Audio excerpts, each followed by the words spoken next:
Hi to all. ఇంట్లో vegetables ఏమీ లేనప్పుడు టమాటీ ఉంటే చాలండి.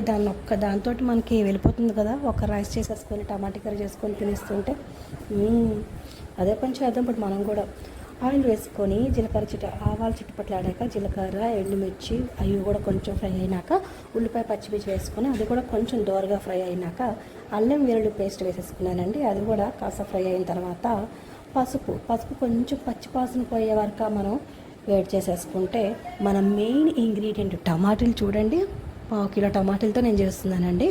సో టమాటీలు వేసేసి మూత పెట్టి మగ్గనిచ్చేసుకోవాలండి. అలా మూత పెట్టి మగ్గనిచ్చుకుంటేనే టమాటీలో ఉన్న గుజ్జు మొత్తం కొంచెం వస్తుందన్నమాట. లేదంటే ముక్కలుగా ఉండి మళ్ళీ తినరు మన వాళ్ళు.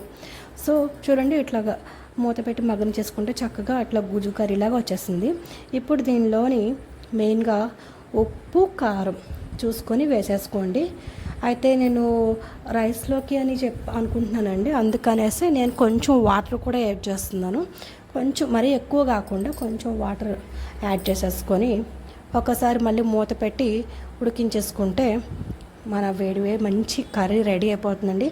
లాస్ట్లో ఇంగువ మీకు వద్దనుకుంటే ఆప్షనల్ అండి. అండ్ కొత్తిమీర ఉంటే వేసేసుకోండి, సూపర్గా ఉంటుందండి. ఇంతేనండి మన టమాటీ కర్రీ. ఎవరైనా సరే ఆహా లాగించేస్తారు కదా. ఓకేనా? Please like, share, subscribe our video. Thank you.